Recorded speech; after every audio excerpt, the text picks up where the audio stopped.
하나님 말씀입니다. 요한복음 6장 1절에서 15절 제가 봉독합니다. 그 후에 예수께서 디베랴의 갈릴리 바다 건너편으로 가심에 큰 무리가 따르니 이는 병자들에게 행하시는 표적을 보았음이러라.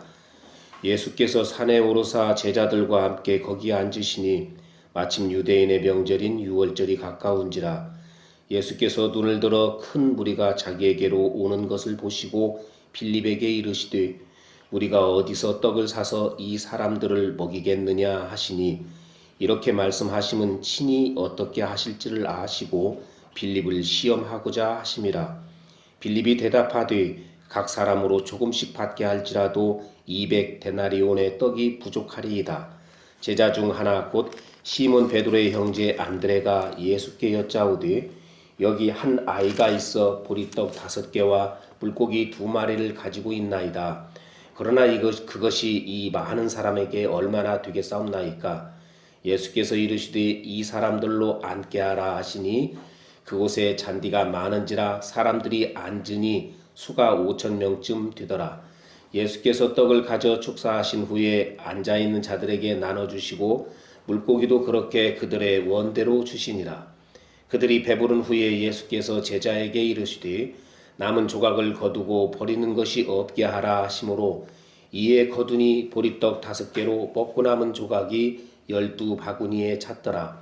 그 사람들이 예수께서 행하신 이 표적을 보고 말하되 이는 참으로 세상에 오실 그 선지자라 하더라.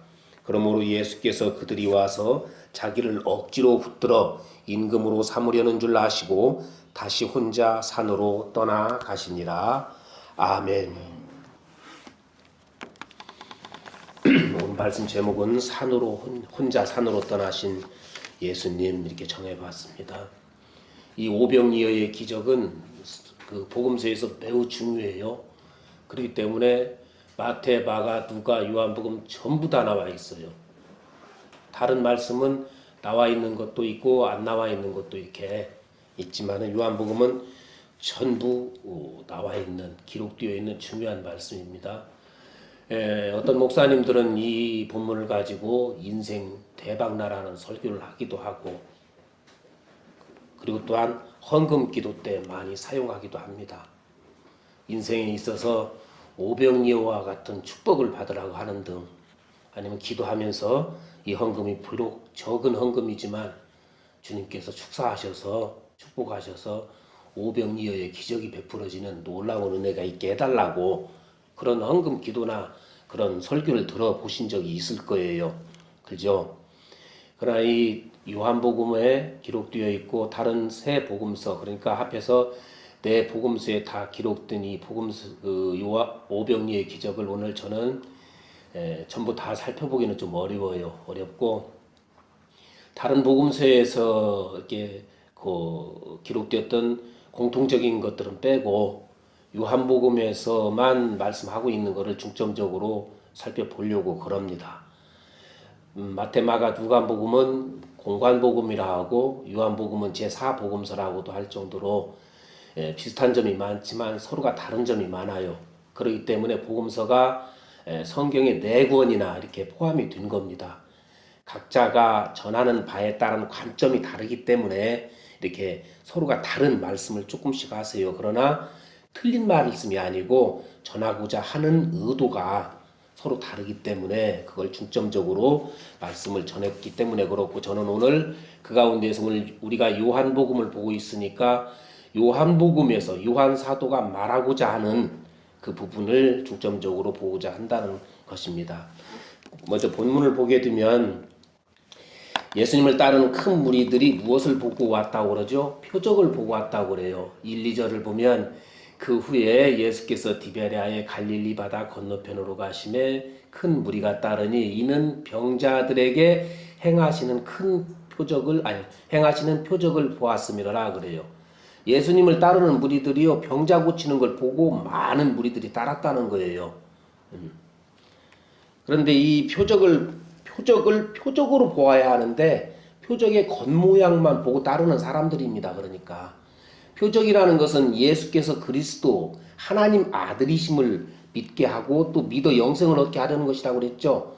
그런데 그런 의도는 보지 못하고 겉모양만 보는 거, 그렇게 된 것입니다. 예를 들면 사람들이 누구에게 얘기할 때 이렇게 눈을 찡긋찡긋 한다든지 깜박거리면 뭔가 알아들으라는 소리잖아요.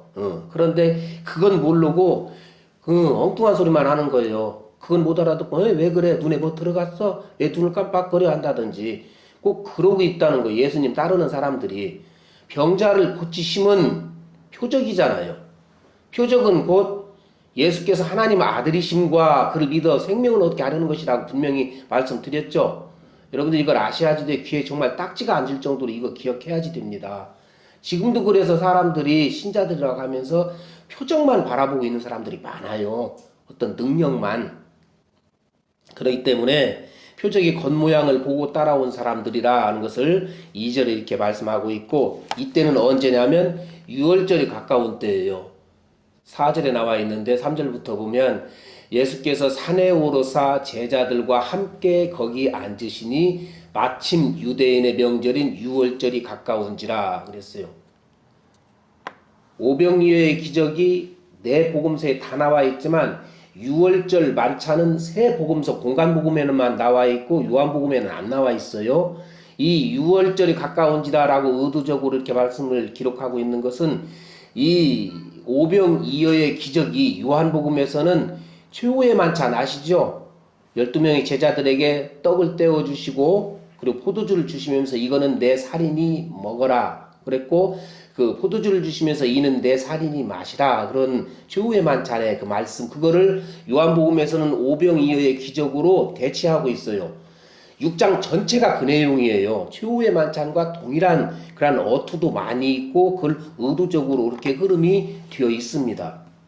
이걸 아시고서 보셨으면 좋겠고, 그래서 6월절 어린 양이 예수님을 상징하는 제물이었듯이 예수님께서는 6월절이 되어 십자가의 죽으심으로 하나님의 택한 백성들에게 살과 피를 주어 생명을 주는 것이죠. 그러니까는 요한복음에서는 이 생명을 주는 하늘에서 내려오는 양식이 곧 예수다라는 것을 밝히고 있단 말이에요.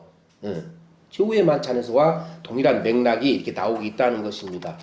이제는 6절로 가보려고 그러는데 예수님께서 빌립을 시험하시죠. 빌립을 시험한다고 분명하게 말씀하고 있습니다. 5절에서 7절까지 보시면 예수께서 눈을 들어 큰 무리가 자기에게로 오는 것을 보시고 빌립에게 이르시되 우리가 어디서 떡을 사서 이 사람을 먹이겠느냐 하시니, 이렇게 말씀하시면 친히 어떻게 하실지를 아시고 빌립을 시험하고자 하심이라. 빌립이 또 그러니까 뭐라고 하냐면 예수께 빌립이 대답하되 각 사람으로 조금씩 받게 할지라도 200데나리온의 떡이 부족하리이다. 200데나리온은 한 데나리온이 그 보통 노동자의 하루 그 품삯이래요. 그러면 10만 원이라고 따졌을 때 여기 있는 사람들 다 먹이려면은 몇만 원 들어가요? 200만 원 정도는 들어야 합니다. 이런 뜻이에요, 지금. 그렇게 돈이 많이 필요합니다. 이런 이야기를 하고 있습니다. 그런데 빌립을 시험하심이라고 하신 것처럼 신명기서 8장에서도 하나님께서 이스라엘 백성들을 만나를 주시면서 시험하신 적이 있어요. 한번 신명기 8장 2절에서 3절 같이 한번 읽겠습니다. 내 하나님 여호와께서 이 40년 동안에 네게 광야 길을 걷게 하신 것을 기억하라. 이는 너를 낮추시며 너를 시험하사 네 마음이 어떠한지 그 명령을 지키는지 지키지 않는지 알려 하심이라. 너를 낮추시며 너를 줄이게 하시며 또 너도 알지 못하며 내 조상들도 알지 못하던 만나를 네게 먹이신 것은 사람이 떡으로만 사는 것이 아니요 여호와의 입에서 나오는 모든 말씀으로 사는 줄을 네가 알게 하려 하심이라 그랬어요. 보면은 이제 저 3절 2절에 보면은 8장 2절에 보면은 분명히 우리를 시험하신다고 그랬어요. 너를 낮추사 너를 시험하사 네 마음이 어떠한지 그 명령을 지키는지 안 지키는지 알려 하심이라 그랬고, 신명기 8장 3절을 보면 여호와의 입에서 나오는 모든 말씀으로 우리가 사는 줄 알게 하려고 그렇게 하신다고 그렇습니다. 만나가 어디서 왔죠? 만나가 땅에서 그냥 솟아 올라왔나요? 하늘에서 내렸다고 그랬어요. 분명히 그랬죠. 출애굽기 16장 4절이 만나를 주시는 말씀입니다. 한번 보시겠습니다. 그때 여호와께서 모세에게 이르시되 보라 내가 너희를 위하여 하늘에서 양식을 비같이 내리니 백성이 나가서 일용할 것을 날마다 거둘 것이라. 이같이 하여 그들이 내 율법을 준행하나 아니하나 내가 시험하리라 그랬어요. 방금 읽은 출애굽기 그 말씀에서도 하나님께서 이스라엘 백성을 시험하신다고 그러죠. 이런 맥락에서 볼 때에 오늘 예수님께서 빌립을 시험하신 것은 바로 출애굽한 이스라엘 백성들이 시험을 당한 그 시험과 비슷한 맥락이에요. 하늘에서의 양식이 내려오는 것, 그것은 뭐예요? 이제 예수 그리스도를 모형하는 그림자거든요. 그게 하늘에서 양식을 주는 거. 그러니까 예수님께서 빌립을 시험하신 내용을 잘 들여다보시면은요, 예수님께서 빌립에게 우리가 어디서 떡이 나서 그랬죠. 어디서라고 분명히 말씀하세요. 어디서 떡을 사서 먹이겠느냐라고 물었는데, 이 많은 사람에게 먹일 떡을 어디서 구할 수 있겠느냐, 어디서 오겠느냐 이런 뜻인데, 빌립은요 약간 다른 대답을 해요. 이 사람들 다 먹이려면은요 조금씩 받을지라도 200데나리온이나 필요합니다. 어떻게 먹일 수가 있대요? 이렇게 많은 사람들이 반대 얘기를 한단 말이죠. 예수님은 어디서 떡이 오겠느냐, 먹을 것이 오겠느냐고, 빌립은 어떻게 한대요? 돈이 많이 필요할 텐데, 이런 식으로 말한다는 것입니다. 돈 걱정하고 있는 거죠. 그래서 모세도 이와 비슷한 대답을 한 적이 있어요. 민수기서 11장 21절에서 23절입니다. 보면은 모세가 이르되 나와 함께 있는 이 백성의 보행자가 60만 명이 온대. 장정만 60만 명이란 소리예요. 주의 말씀이 한 달 동안 고기를 주어 먹게 하겠다 하시오니 그들을 위하여 양떼와 소떼를 잡은들 조카오며 바다의 모든 고기를 모은들 조카오리까 얼마나 많은 숫자인데 이거를 한 달간이나 고기를 준다고 그러십니까? 하나님, 그 소리예요 지금. 모세가 한 소리나 빌립이 한 소리나 비슷하죠. 그렇죠? 그러니까 하나님께서 뭐라고 하시냐면 23절에 같이 한번 읽습니다. 여호와께서 모세에게 이르시되 여호와의 손이 짧으냐? 네가 이제 내 말이 네게 응하는 여부를 보리라. 아멘. 하나님 손이 짧아요? 능력이 부족합니까? 아니죠. 출애굽했던 이스라엘 백성들에게 물과 먹을 양식을 구할 수 없는 광야에서 하늘로부터 만나를 내려 먹이시는 것은 양식을 공급해 주시는 분은 여호와 하나님이라는 것을 알게 하시려는 거예요. 그렇죠? 그러니까는 양식은 곧 하나님께서 주시는 것이다 이런 뜻이죠. 하나님의 능력과 은혜로 이렇게 주어지는 것이면 뭐래요? 생명의 생명을 유지할 수 있는 근원을 주시는 것이 하나님이시라 이런 뜻인 거예요. 그러니까 그것이 곧 구약은 몸 아니면 보이는 것들로 그 영적인 것을 그림자로 보여주는 것이거든요. 실제적인 이 땅에 있는 것들로. 그러니까는 구약에서의 축복은 곧 영적인 축복, 우리가 받아야 될 예수 그리스도를 통해서 받아야 될 것들을 모형하고 있는 거예요. 그래서 구약에서는 다른 걸로 설명할 길이 없으니까 이 땅에 풍성한 것, 그리고 또한 그 자녀들이 많아지는 것, 그리고 또 부자로 사는 것, 건강한 것, 이런 것들로 하늘의 풍성함을 표현을 해주셨단 말이에요. 그러니까 하늘의 양식이 비같이 내린다는 것은 우리에게 주어질 생명이 곧 하늘에서 이제 온다는 그러한 예표이고 그러한 모형이었던 것입니다. 그래서 오늘 본문에서 예수님께서 오병이어의 기적을 베푸시는 것은 인간의 생명이 땅의 것이 아닌 하늘의 양식, 그러니까 하늘로부터 내려오는 양식을 먹어야 한다는 것을 알게 하시려는 사건이에요, 오늘은. 그런데 빌립은 하늘의 것은 생각하지 못하고 땅의 것을 생각하고 있으면서 돈이 많이 들어요, 이 소리를 하고 있었던 것입니다. 구약에서 만나를 먹던 이런 생각은 꿈에도 생각하지도 못하고.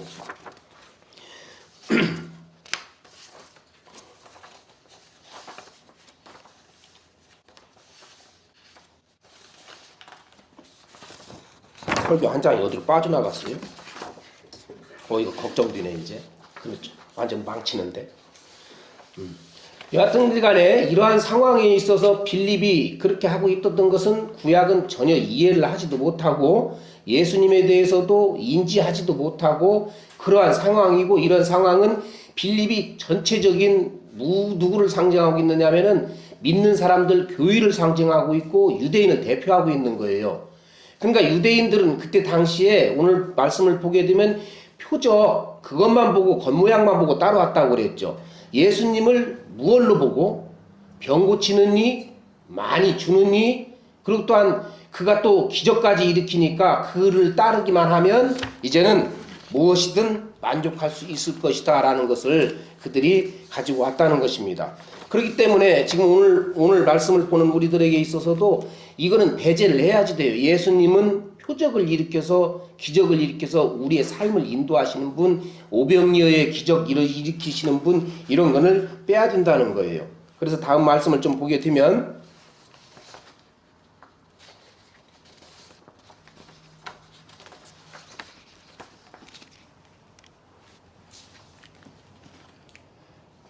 몇 절까지 보았죠 아까?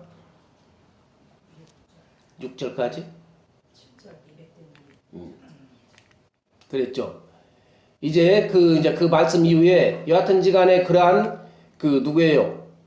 빌립의 그 말 뒤에 이제 예수님께서 모두 다 앉아라. 그리고서 떡을 먹이시는데 그 말씀을 12절까지인가 거기까지 한번 같이 보겠습니다. 10절부터 봅니다. 예수께서 이르시되 이 사람들로 앉게 하라 하시니 그곳에 잔디가 많은지라 사람들이 앉으니 수가 5,000명쯤 되니라. 예수께서 떡을 가져 축사하신 후에 앉아있는 자들에게 나눠주시고 물고기도 그렇게 그들의 원대로 주시니라. 그들이 배부른 후에 예수께서 제자들에게 이르시되 남은 조각을 거두고 버리는 것이 없게 하라 하시므로 이에 거두니 보리떡 5개로 먹고 남은 조각이 12바구니에 찼더라. 몇 바구니요? 12바구니.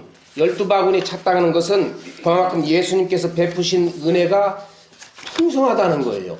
차고도 넘친다는 말씀입니다. 부족함이 없다는 거예요. 그렇기 때문에 이들이 예수님을 따른 그 이유 중에 하나가 또 뭐예요? 이러한 풍성함 때문에 그랬던 거예요. 여러분들 아십시오. 예수 그리스도께서 그 활동하신 그때에 이스라엘이 유대가 얼마나 어려운 시기였는가. 그걸 이해하십니까 여러분들? 그걸 몇 번 제가 말씀드렸죠. 그때는 로마의 압제를 당하고 있다고 그랬어요. 그리고 로마의 압제를 당함으로 인해서 어떠한 일이 생겨요?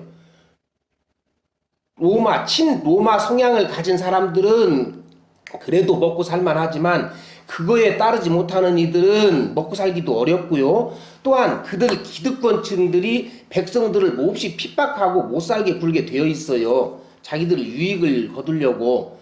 우리가 일제시대 때 살 때 일본에 찰싹 달라붙어서 사는 사람들은 그래도 넉넉하니 산단 말이죠. 그런데 그 밑에 있는 사람들은 그 친일파들에게 당하는 수탈이 어마어마해요. 예. 일본은 일본대로 가져가고 그 밑에 있는 이들은 그들대로 일본 편에 서서 자기도 먹으려고 백성들의 고열을 쥐어 짜낸단 말이죠. 공출이네 뭐네 해서. 예. 그런 식이에요. 그러니까 지금 이스라엘 백성들은 누구예요? 옛 모세가 일으켰던 그 기적이 있잖아요. 그 기적을 같이 올 그 선지자를 원했던 것이죠. 그래서 다음 말씀을 보면은요. 그렇게 먹고 나니까 그들이 뭐라고 그래요? 14절 같이 읽습니다. 그 사람들이 예수께서 행하신 이 표적을 보고 말하되 이는 참으로 세상에 오실 그 선지자라 하더라 그랬어요. 누구라고요? 세상에 오실 그 선지자라. 이스라엘 백성들은 어려울 때 그 선지자를 늘 오기를 대망하고 있었어요. 이게 유대 메시아 대망 사상이라고 그래요. 유대인들의 메시아 대망 사상. 유대인들은 이거를 성경에서 그대로 가져와서 그거를 자기들대로 또 해석해서 그대로 믿었습니다. 신명기서 18장 15절 같이 한번 읽겠습니다. 내 하나님 여호와께서 너희 가운데에 네 형제 중에서 너를 위하여 나와 같은 선지자 하나를 일으키시리니 너희는 그의 말을 들을지니라 하세요. 이게 지금 모세가 기록한 말입니다. 모세가 뭐라고 하냐면 자기와 같은 모세와 같은 선지자 하나를 하나님께서 일으키신다 이거예요. 그러면 유대인 너희들은 그의 말을 들을지니라 이렇게 되는 거예요. 모세가 어디서 어떻게 했죠? 애굽에서 10가지 재앙을 일으키게 했고 나중에는 홍해 바다까지 가르고 그들을 전부 이끌고 나왔죠. 모세는 곧 메시아의 그 모형입니다. 그리스도의 모형이에요. 그러니까는 모세는요, 유대인들에게 있어서 하나님 다음으로 존귀한 존재예요. 성경에도 분명히 모세는 하나님과 대면하고 말도 했다고 그랬어요. 그리고 그러한 능력을 베푼다는 것은 그 당시에 애굽은 세상의 대표입니다. 그리고 또한 이스라엘은 그들에게 그 종으로 살고 있었어요. 그러니까 하나님의 능력이지만 모세가 세상을 대표하는 애굽을 철저하게 파괴하고 애굽의 바로와 그 군사까지도 그 누구의 홍해 바다에서 전부 다 수장시키고 그 이스라엘 백성들을 구원해 냈잖아요. 그러한 메시아가 올 것으로 늘 기대하고 있었단 말이죠. 그러니까 이렇게 성경에서 예언되어 있고 유대인들이 지금 처한 상황, 로마의 압제에 있고 백성들은 궁핍해서 살기가 너무 어렵고, 그리고 또한 사람은 또 어떠한 본성이 있어요? 늘 어떠한 본성이 바라는 것이 뭐냐면 이 세상의 풍족과 만족을 기대하는 심리가 늘 있죠. 아무리 잘 사는 사람이라도 더 풍족한 것, 못 사는 사람이라면 이곳에서 도대체가 어떻게 빠져나가야 될 것인가, 어떻게 우리가 좀 풍족하게 살 것인가, 이런 심리가 있잖아요. 그러니까 성경에서 예언되어 있고, 그리고 당시 상황이 어렵고 인간의 본성이 풍족함을 원하는 이 삼박자가 딱 맞아 떨어진 거예요, 지금 현재. 그러니 예수께서 오셔가지고 그런 능력을 베푸니 뭐라고요? 이는 바로 성경에서 예언한 그 선지자로구나. 따르자, 이렇게 된 거라. 따르자.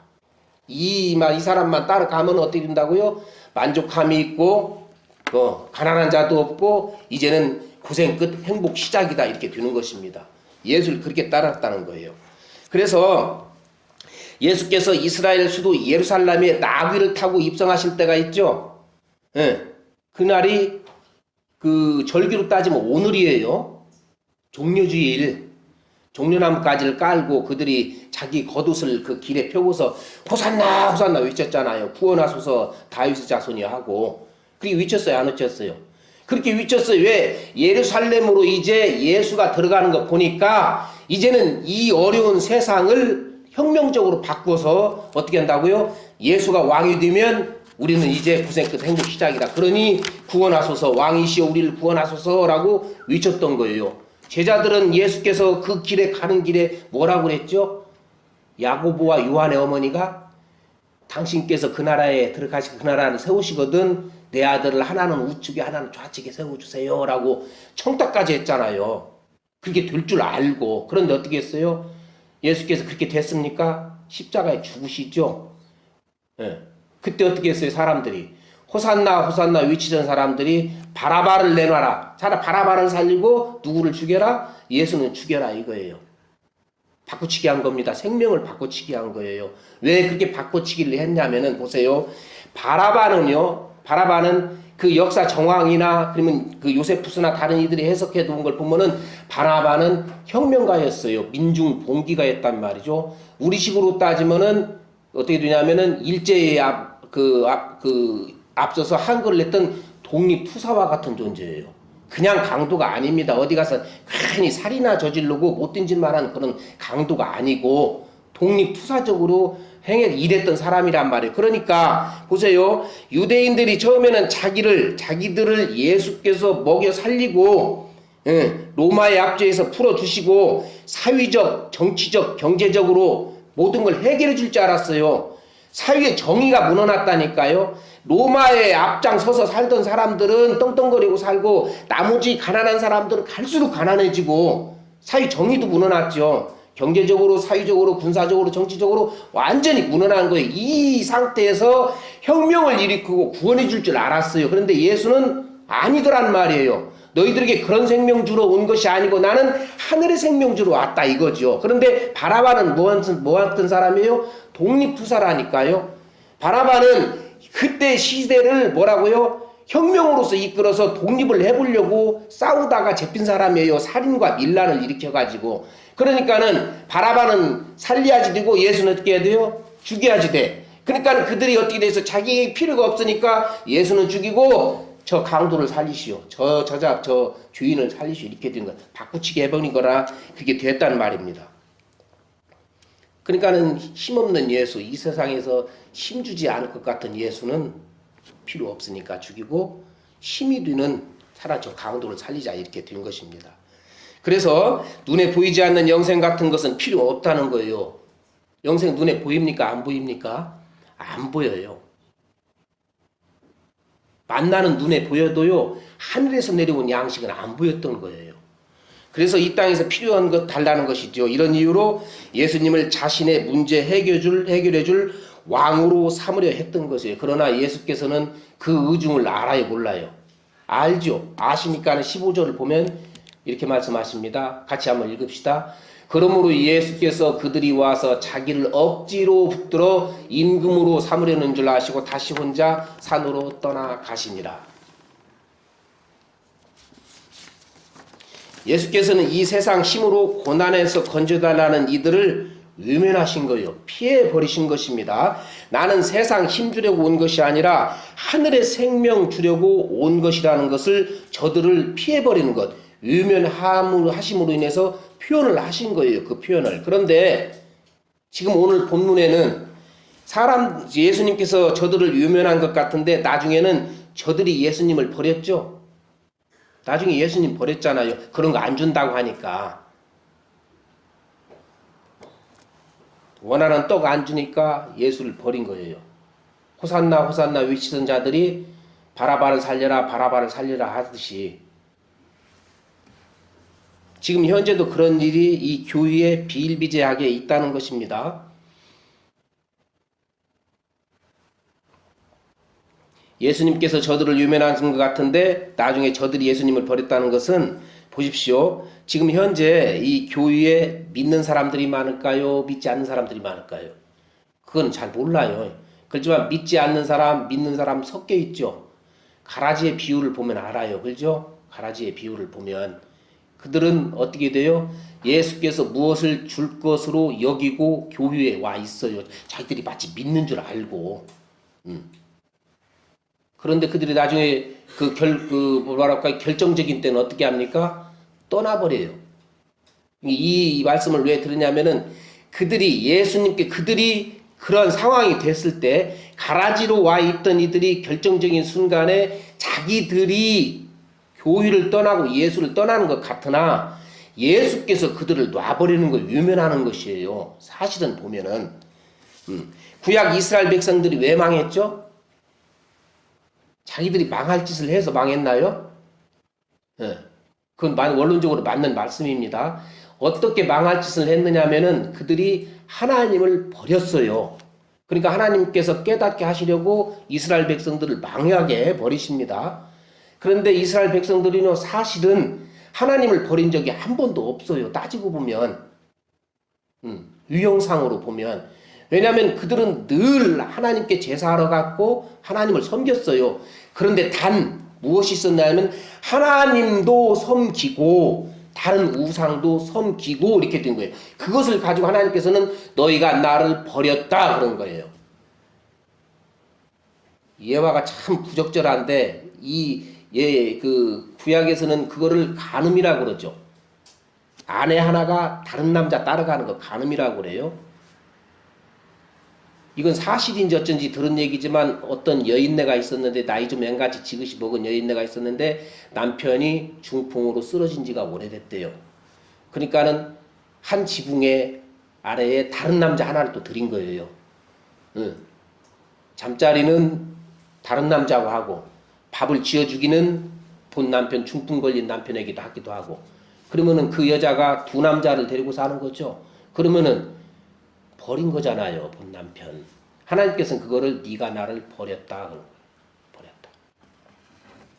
자, 어제 비유가 조금 그렇게 됐는데 여하튼 간에 사실 이스라엘은 그렇게 하나님을 버리진 않았지만 버렸다고 이렇게 하나님께서는 그들이 너희가 나를 버렸다라고 말씀을 하고 그 말씀이 역대하 12장 5절에 그대로 기록되어 있습니다. 뭐라고 기록되어 있냐면 그때의 유다 방백들이 시삭의 일로 예루살렘에 모여 있는지라 선지자 스마야가 르호보암과 방백들에게 나와 이르되 여호와께서 이같이 말씀하시기를 너희가 나를 버렸으므로 나도 너희를 버려 시삭의 손에 넘겼노라 하셨다 한지라.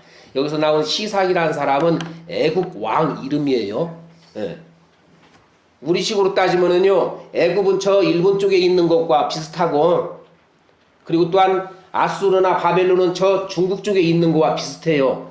그래서 유대인들, 이스라엘 사람들은요, 어떤 일이 있으면은 일본 쪽에 붙었다가 중국 쪽에 붙었다 하듯이 애국에가 붙었다가 저 아수리에 붙었다가 자기가 편리한 대로, 그러니까는 간에 붙었다, 쓸개에 붙었다, 이런 식으로 했단 말이에요. 자기들 편한 대로. 하나님만 구약시대 때는 그 하늘의 일을 이 땅의 것으로 표현한다고 그랬죠. 하나님께 철저하게 순종만 잘하면은요, 구약의 백성들은 풍성하게 누렸다니까요. 왕 하나가 제대로 서 있어야 하나요? 그러면 대표잖아요. 왕 하나가 제대로 하나님을 섬기게 되면은 이웃 나라들이 완전히 이스라엘을 넘보지를 못했어요. 그게 지금의 영적인 표현이거든요. 그런데 이스라엘이 다른 짓을 하면 어떻게 해요? 다른 나라를 통해서 이제 자꾸 이스라엘을 치시는 거예요. 깨달으라고. 지금 그 말씀입니다. 너희가 나를 버렸으니 내가 애굽에게 너 버려버린다. 그런 뜻이에요. 그러니까 보면은 북이스라엘과 남유다가 하나님을 버린 범죄로 말미암아 하나님께서는 이를 징계하시려고 아수르와 바벨론 그리고 또 애굽이라는 나라에 넘기기도 하시고 그들을 들어 사용하시기도 하십니다. 후에 언약대로 처음 이스라엘과 그리고 또한 그 남유다가 망했는데 70년 후에 언약대로 다시 하나님께서 회복을 시키셨어요. 시키시고 다시 이제 예루살렘 성전에서 예배도 하게 하고 제사도 하게 했습니다. 그런데 또다시 범죄를 해요, 이스라엘 백성들이. 그래서 이번에는 말라기서를 통해서 말씀하셨듯이 야, 성전문 닫아라. 내가 지긋지긋하다.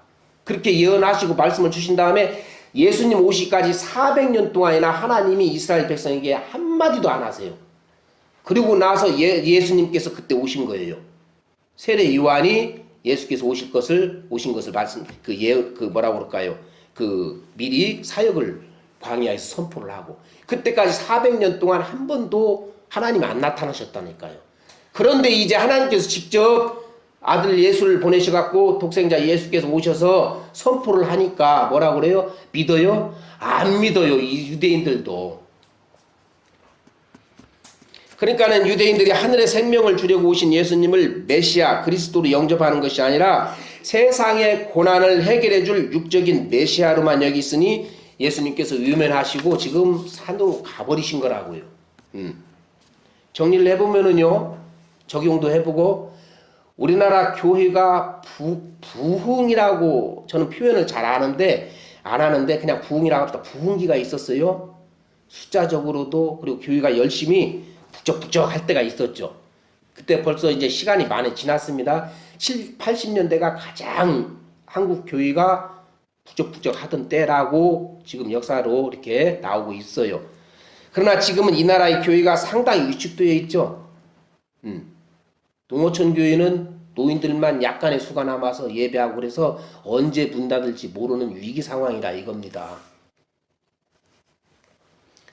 이런 일들이 이제 영국이나 유럽이나 등지에서는 일찌감치 벌어졌고, 영국이나 그런 데 큰 교회들은, 대형 교회들은 이제 예배당이 술집으로 팔리기도 하고 그 이슬람 그네들이 사서 사용하기도 하고, 우리나라는 교회가 빚을 지고 힘들어하면 누가 그걸 보고 있다 사가냐면은 신천지가 사가기도 하고 이슬람이 또 사가기도 해요. 이렇게 되어 있습니다. 그런데 이제 유럽이나 어디 그런 일 말고 저는 우리나라 교회에 관해서만 지금 말씀을 좀 잠깐 드리려고 하는데, 지금부터 드리는 말씀은 좀 잘 이해를 하시고 생각하시면서 들으시기 바랍니다. 무슨 말씀이냐면, 제가 하나님의 일하심을 부정하는 것도 아니요, 없다는 것도 아니에요.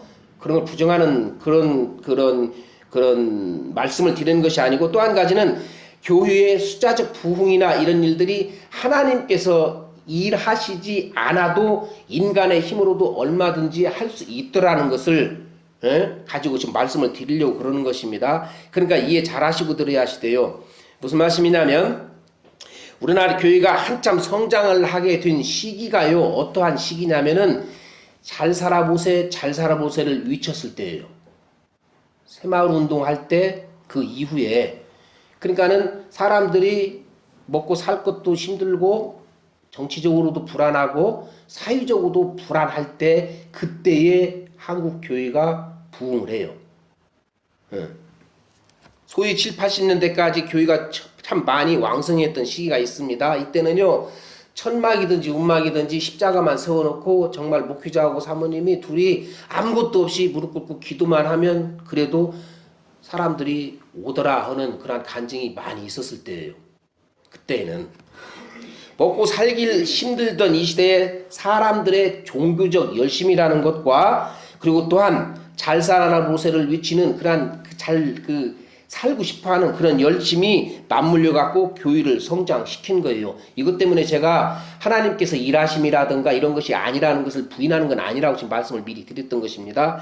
살기 어렵게 된 시기에 뭔가를 붙들고 싶었던 종교적 열심, 그리고 사람이 그거에 대한 갈망, 뭔가 의지하고 싶은 마음들, 이런 것이 합쳐졌단 말이에요. 그렇게 열심을 내게 해서 교회로 모이게 했다는 저만의 결론이 있어요. 그때 보십시오. 교회는 주택이나 이런 주변에 여기저기 있죠. 다른데 안 가잖아요. 교회가 산속으로 갑니까? 아니죠. 안 가요. 절은 산속에 있으니까 절까지 가기는 멀고.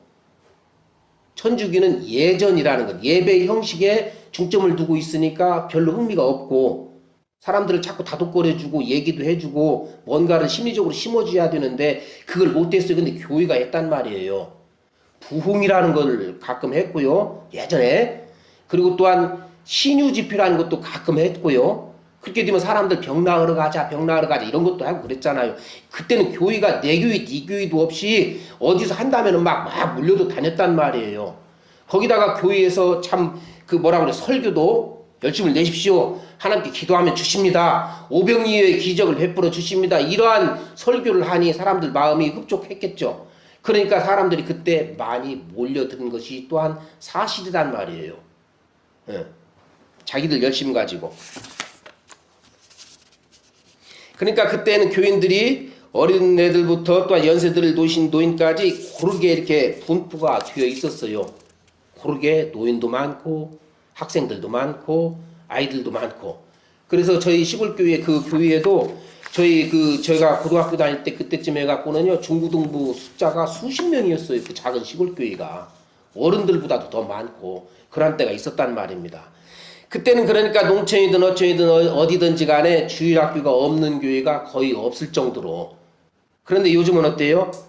농촌교회는 아까 말씀드린 대로 노인 몇이서 그냥 예배하고 있고, 도시교회라 할지라도 대형교회 몇을 빼놓고는 나머지가 전부 미자립교회예요. 정말 힘든 그런 사역을 하고 있단 말입니다. 왜 이렇게 되었습니까? 교회가 이제 더 이상 세상에 힘을 주지 않는다는 걸 안 거예요.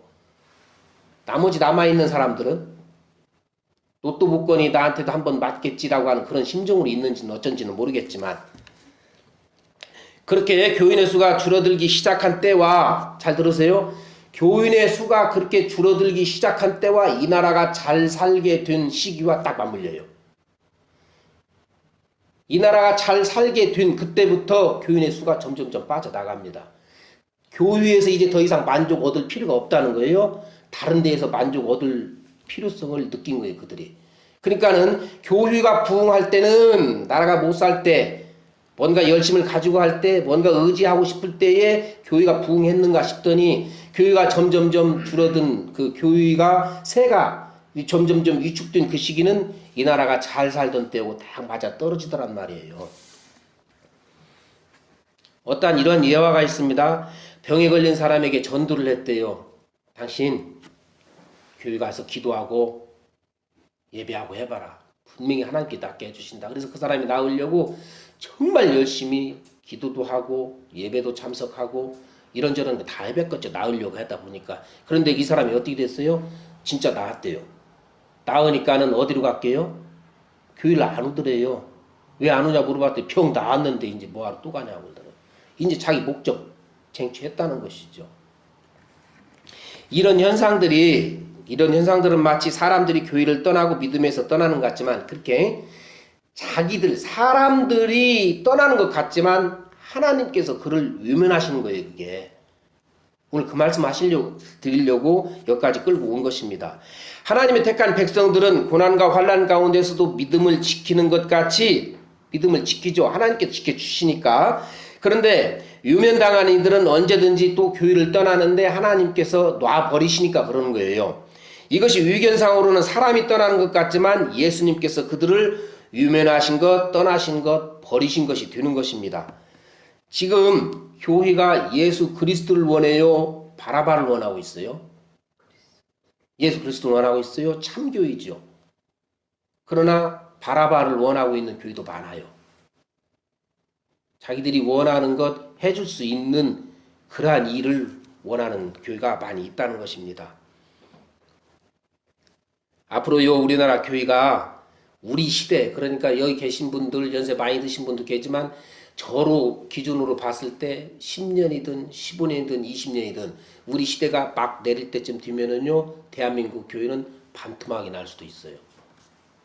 왜냐하면 점점점 나라가 부강해지면 질수록 교회는 찾는 사람이 적어지게 되어 있습니다. 그때는 교회가 두 가지 형태로 양분될 것으로 보여요. 하나는요 정말 복음만을 전하려고 몸부림치는 교회. 또 하나의 교회는 세상에서의 주는 것 똑같이 하나님도 섬겨서 천국도 가자라고 하고, 또 하나는 믿기만 하면 부강해지니까 믿자라고 하는 대형 교회들, 이렇게 딱 나눠질 것 같습니다. 이렇게 해서 이제 예수는 없고 오직 종교인들만 남아가지고 예배하는 큰 교회들, 그러니까는 그게 교회인지 세상 어떤 단체인지 전혀 구별이 안 되는 겉모양만 교회, 그런데 하고, 아니면 이제는 아주 초라한 교회 하나가 남을 거예요. 복음만 전파하는 교회는 초라해지겠습니까? 커지겠습니까? 작아져요. 커질 수가 없어요. 그들이 원하는 걸 안 주니까, 떡 안 주니까. 세상에 떡 달라고 교회를 좀 다녔더니는 떡은 안 주고 맨 다른 소리만 하니까 그냥 가버리는 것 같지.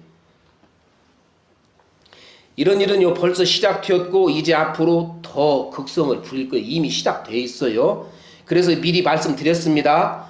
부디 믿음 잘 지키시고 승리하시기 바랍니다. 정말 이 말씀 어저께 전한 마무리하면서요 가슴이 얼마나 뜨거워지던지, 여러분들에게 이 말씀을 전할 수 있다는 게 너무 좋았단 말이에요. 이렇게 경고할 수 있다는 게 너무 좋았고, 분명히 말씀드렸습니다. 앞으로 교회들이요 엄청난 환난 겪을 거예요. 그거에 대비해야지 됩니다. 세상 것 따라가다가는 예수님 어디로 가세요? 혼자 산으로 떠나가 버리세요. 그게 우리 대한민국 교회에 지금 현실이 되고 있습니다. 여러분들 정말 그러니까 미리 말씀드렸습니다. 부디 믿음 잘 지키고 승리하십시오. 성령이 함께 하실 것입니다. 기도하겠습니다.